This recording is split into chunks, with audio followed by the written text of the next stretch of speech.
Hi friends, स्वागत है आपका फिर से एक नए वीडियो में। तो दोस्तों, आज हम बात करने वाले हैं फ्यूचर ग्रुप और रिलायंस डील के बारे में। तो जैसा कि आप जानते हैं कि कल की डेट में एनसीएलटी की हियरिंग है।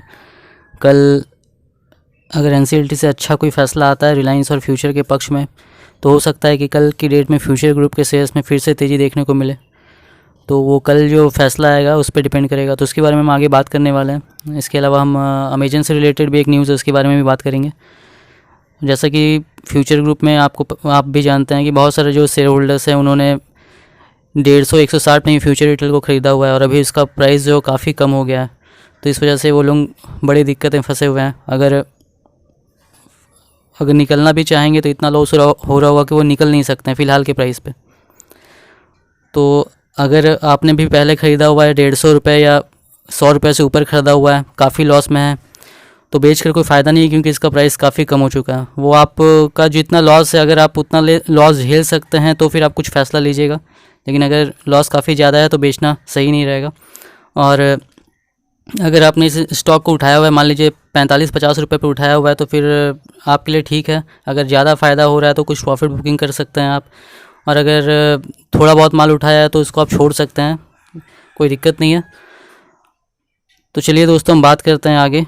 सबसे पहले हम देखते हैं अमेज़न से रिलेटेड जो अपडेट आया उसके बारे में। देखिए दोस्तों, जो न्यूज़ है वो क्या है, फ्लिपकार्ट और अमेज़न ने अपील किया है। तो जो अपील उन्होंने किया है हाई कोर्ट में, उसकी जो सुनवाई होगी वो मंडे को होगी। और उन्होंने अपील किस चीज़ के लिए किया वो भी मैं आपको बताता हूँ। ये फ्लिपकार्ट और अमेज़न के खिलाफ ईडी की जाँच चल रही है कम्पिटिटिव लॉ वायलेशन के लिए। तो इस मामले की सीसीआई को भी जाँच दी गई है। सीसीआई भी इस मामले की जाँच कर रही है। तो अमेज़न और फ्लिपकार्ट ने इसके पहले याचिका दायर की थी कर्नाटका हाई कोर्ट में कि अगर ईडी मामले की जांच कर रही है तो उसी मामले में सीसीआई उसकी एक साथ जांच नहीं कर सकती है। तो इसको ये याचिका दायर की थी और जो सीसीआई की जांच है उसको खारिज करने की मांग की थी। लेकिन कर्नाटका हाई कोर्ट ने ये याचिका जो है अमेज़न की, इसको खारिज कर दिया था।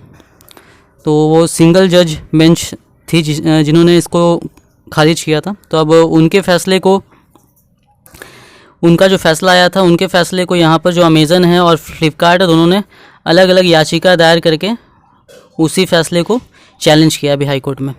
तो यहाँ पर इस जो उन्होंने चैलेंज किया है, तो इसके बारे में यहाँ पर देखिए, जो कैट के सेक्रेटरी हैं, सेक्रेटरी जनरल प्रवीण खंडेलवाल, उन्होंने क्या किया, उन्होंने कहा है कि उनका We will have full faith in judiciary and we are looking for early investigation by CCI into the business model and business practices of Amazon and Flipkart which are killing small traders every day।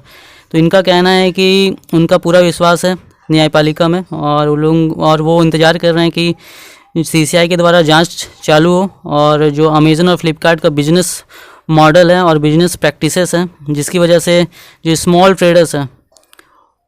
Small traders को नुकसान उठाना पड़ रहा है, small traders का वो खात्मा करे एक तरह से।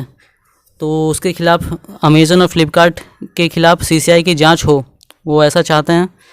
क्योंकि इसके पहले जब इस मामले की जांच हो रही थी तो यही कंपटीशन लॉ का जो वायलेशन था उसमें यही बात उठी थी कि जो स्मॉल ट्रेडर्स है उनको फ़ायदा नहीं मिल पाता है। उनके प्लेटफॉर्म पर जब वो प्रोडक्ट बेचते हैं तो ज़्यादा जो प्रोडक्ट बिकता है वो बड़े कंपनियों का बिकता है, और उनमें भी अमेज़न या फ्लिपकार्ट जैसी कंपनियों का इनडायरेक्टली जो होता है इन्वेस्टमेंट रहता है। तो ये खबर यहाँ पर आ रही है अमेज़न से रिलेटेड, और इसकी जो सुनवाई होनी है वो होनी है आपकी मंडे को। दोस्तों, अब जो न्यूज़ है वो फ्यूचर ग्रुप के शेयरों से रिलेटेड है। तो यहाँ पर देखिए, जो अगर आप देखेंगे चार्ट, यहाँ फ्यूचर रिटेल का मैंने 1 महीने का चार्ट खोला हुआ, तो यहाँ पर देखिए जो प्राइस है इसका, पहले यहाँ पर आप देख सकते हैं 1 जून के दिन 47 रुपये 70 पैसे दिखा रहा है, पर उसके बाद अचानक शेयर में तेज़ी दिखाई दी और अचानक इसका दाम बढ़ करके देखिए यहाँ पर आप यहाँ तक पहुँच गया बढ़ करके, यानी कि ये 72 रुपये तक पहुँच गया था। 72 रुपये 65 पैसे तक इसका प्राइस पहुँच गया था। लेकिन उसके बाद फिर से जो शेयर्स है उसमें अचानक अभी देखिए यहाँ पे गिरावट होने लगी है, और अभी जो इसका प्राइस चल रहा है 64 रुपये और 30 पैसे पर चल रहा है।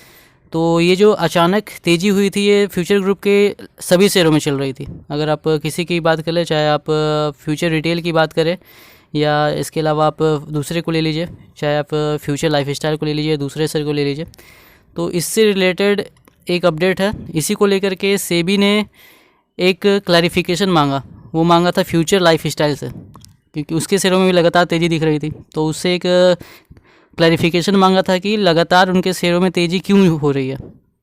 देखिए यहाँ पर आप देख सकते हैं जो एक्सचेंज की तरफ से क्लैरिफिकेशन मांगा गया था। The exchange has sought clarification from future life style with reference to significant movement in price in order to ensure that investors have latest relevant information about the company and to inform the market so that the interest of investors is safeguarded। तो यहाँ पर वही जो movement हो रहा था, क्योंकि कोई ऑफिशियली न्यूज़ नहीं आई थी, फ्यूचर ग्रुप को लेकर कोई गुड न्यूज़ तो आई नहीं थी, लेकिन सभी शेयरों में अचानक तेज़ी शुरू हो गई थी। तो इसी को लेकर के यहाँ पर जो सेबी है उसने क्लैरिफिकेशन मांगा था फ्यूचर लाइफ स्टाइल से।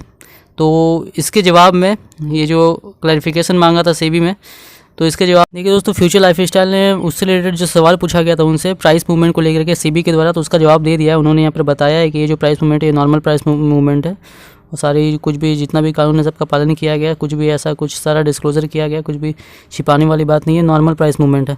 और दूसरी बात रही दोस्तों एनसीएलटी को लेकर के, तो एनसीएलटी में जो फैसला आने वाला है कल के डेट में, वो अगर पक्ष में आता है रिलायंस का, तो आपको फ्यूचर ग्रुप के शेयरों में तेज़ी देखने को मिल सकती है। और जैसा कि उम्मीद है इंडिया में जो एनसीएलटी जो है, अगर सेबी सीसीआई इन्होंने तो मान्यता दे ही दी थी, अप्रूव कर ही दिया था इस डील को, रिलायंस फ्यूचर डील को, तो एनसीएलटी में जैसा लग रहा है हो सकता है कि इस डील को वहाँ पर जो है वो रिलायंस के पक्ष में ही फैसला आ जाए, ऐसा हो सकता है, ये मेरा मानना है। और जो भी अगर इन्वेस्टमेंट करना चाहते हैं दोस्तों आप फ्यूचर ग्रुप में, तो आप खुद से भी अपना रिसर्च कर लीजिएगा, उसके बाद ही इन्वेस्टमेंट कीजिएगा।